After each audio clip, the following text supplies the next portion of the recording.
Alors maintenant les groupes carbonyles. Alors les groupes carbonyles sont les groupes qui sont en fait constitués d'un atome d'oxygène qui est doublement lié à un atome de carbone, mais sans autre atome d'oxygène, hein. Donc là ici, ce carbone-là, il lui manque deux liaisons, hein, et il est lié de chaque côté, soit un atome d'hydrogène simplement, ou bien un atome de carbone et au reste de la molécule, si vous voulez. Ce qui est important, c'est que sur cet atome de carbone, il n'y ait pas un groupe OH, ce qui ferait finalement un groupe carboxyle. Voilà, donc ça c'est le groupe cétone. Alors, une petite parenthèse, au lieu de l'écrire comme ça avec un angle droit, bien que ce n'est pas vraiment un problème, hein, mais pour, vous savez que au niveau de la géométrie, c'est plutôt un angle à 120 degrés. Lorsqu'on a ici une double liaison avec deux liaisons simples, on a une géométrie plane avec 120 degrés entre chaque liaison. Voilà, alors il y a deux possibilités pour cet oxygène. Il y a un atome de carbone. Soit il est sur un atome de carbone en bout de chaîne, ou alors dans la chaîne carbonée. Donc à ce moment-là, il y a euh, des propriétés différentes, si vous voulez, au niveau chimique, des propriétés chimiques différentes, suivant que cet atome d'oxygène se trouve dans la chaîne ou sur un bout de chaîne. Quand on est en bout de chaîne, on appelle ça la famille des aldéhydes. Les molécules appartiennent à la famille des aldéhydes. Et dans la chaîne, ce sera les cétones, on verra ça après. Donc ici, on est en bout de chaîne, on peut écrire donc R, C, H, O éventuellement, sous forme condensée. Alors c'est pas OH, on écrit volontairement HO pour bien montrer que c'est le groupe aldéhyde, groupe carbonyle, et non pas une cétone.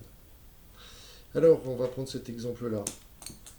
Vous avez donc C liaison O, ou CHO, si on voulait le dire sous forme condensée, qui est là. On va donc l'identifier. C'est un groupe carbonyle, mais on le reconnaît en position 1, en bout de chaîne. C'est donc un aldéhyde, hein. Alors, comme c'est le groupe caractéristique qui va permettre de nommer ici, de numéroter pardon, la chaîne, c'est le numéro 1 pour le carbone. Alors, ce groupe-là, c'est quand même le groupe carbonyle. On l'appelle toujours de la même manière, qu'il soit en bout de chaîne ou non. Voilà, on voit que la chaîne carbonée ici, que je dois commencer encore une fois à numéroter par ce carbone du groupe carbonyle. 1, 2, 3, 4. 2, 3, 4. Voilà. Et je vois qu'il y a un groupe méthyle ici.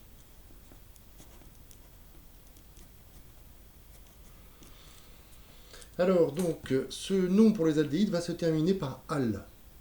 Et il est dérivé toujours du nom de l'alcane euh, de la chaîne carbonée principale. La chaîne carbonée principale ici possède 4 atomes de carbone. Ça vient donc du butane. C'est un aldéhyde, ça va se terminer par al, donc c'est du butanal. Et on n'a pas besoin de préciser un al, puisque par définition, quand c'est aldéhyde, al, c'est que c'est en bout de chaîne et en numéro 1. On va préciser la position de ce méthyle, position 3, donc c'est 3, méthyle, butanal. 3, méthyle. Alors comme il est attaché, je ne mets pas de E. Butane et la terminaison en al. Donc vous avez ici un résumé, vous voyez que ça se termine toujours par al, et puis devant le nom de l'alcane avec de la chaîne principale, sans le E, et puis devant les positions et les noms des groupes alkyles. Là ici il n'y a qu'un groupe alkyle, mais évidemment il pourrait y en avoir d'autres, mais c'est la même technique que pour les alcanes, hein. Il faut les mettre devant et par ordre alphabétique. Alors voyons voir les cétones maintenant. Les cétones, donc c'est lorsque le groupe carbonyle, cet oxygène doublement lié à un carbone, se trouve dans la chaîne carbonée.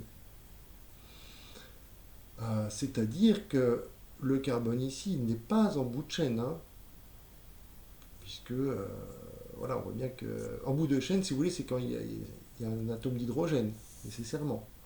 C'est dans ce cas-là, hein, après. Bon, là, donc, on est clairement dans la chaîne carbonée. On doit numéroter la chaîne de telle sorte à ce que le numéro du carbone sur lequel se trouve l'oxygène soit le plus petit possible. Donc, on va numéroter comme cela. 1, 2, 3. J'ai pas encadré, il faut toujours l'encadrer, ce groupe carbonyle.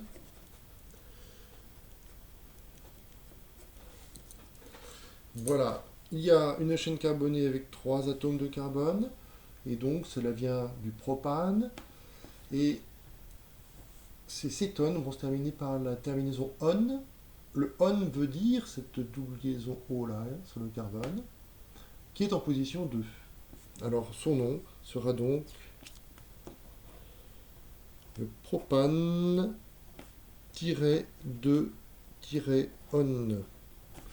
Vous voyez que cette terminaison en on, qui veut dire le C double liaison O, est en position 2 sur une chaîne de 3 carbones, propane. Alors, on poursuit avec quelques exemples. Bon, ici, j'ai rappelé la règle générale. Je vous conseille de le relire et de le suivre à chaque fois. Donc, il y a un petit problème de numérotation. Ça commence par 5, mais c'est 1, 2, 3, 4. Alors, entourer le groupe carbonyle. Alors, effectivement, la première chose à faire, hein, quand vous avez une molécule, c'est d'identifier le groupe caractéristique.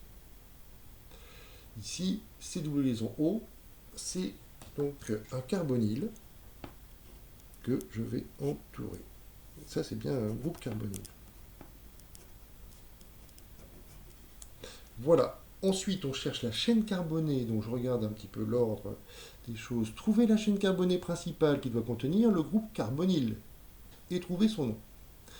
Alors, la chaîne carbonée doit passer par ce carbone-là. Bon, on peut trouver celle-ci. 1, 2, 3, 4. D'accord, je ne peux pas aller tout droit, hein, même si elle était très très longue ici. Vous voyez, si j'avais plein d'autres carbones, je ne peux pas aller tout droit sans prendre ce carbone-là. Je suis obligé de prendre le groupe carbonyle dans la chaîne. Bon, ici, on va prendre cette chaîne ici, comme cela, mais pour la numéroter, je veux que le numéro de position du groupe carbonyle soit le plus petit possible. Donc je vais le numéroter en partant d'ici.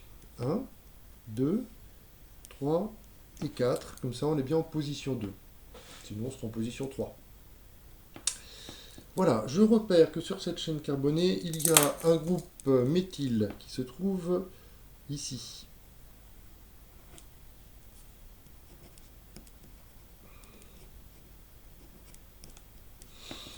Voilà, donc on va commencer par numéroter la chaîne, etc., donner son nom, et alors vous avez toujours ici rappelé donc la technique pour faire le nom. Déjà on sait que c'est un groupe carbonyle en position 2, donc ça va se terminer par 2-on.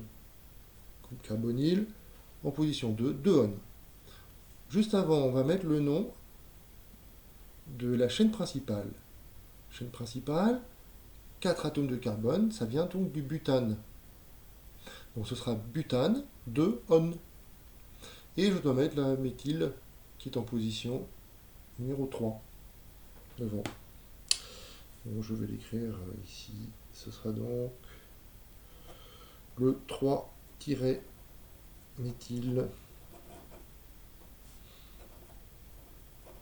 butane 2-on, toujours un tiret entre les chiffres et les lettres. Voilà. Alors je vous ai rappelé en dessous, dans ce tableau, les différents groupes caractéristiques que vous devez connaître, évidemment, et savoir identifier. Le groupe hydroxyle, on le voit ici, bon, je ne vais pas les entourer, puisqu'ils apparaissent clairement. Le groupe aldéhyde, hein, bon, le groupe hydroxyle, en général, si on l'entoure, c'est juste OH qui est entouré, contrairement aux autres. Pour les autres, l'atome de carbone est entouré. Toujours. Si vous l'encadrez, je vais quand même les encadrer finalement. Et donc attention à ne pas voir ici dans le C double liaison OOH le groupe hydroxyle ici. Ce n'est pas un groupe hydroxyle et un groupe carbonyle.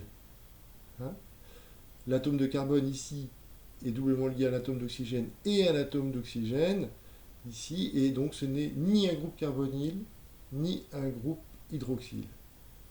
C'est le groupe acide carboxylique. Voilà, bon, il faut faire attention à ne pas se tromper là-dessus. Voilà. Allez, bon courage pour vous entraîner là-dessus.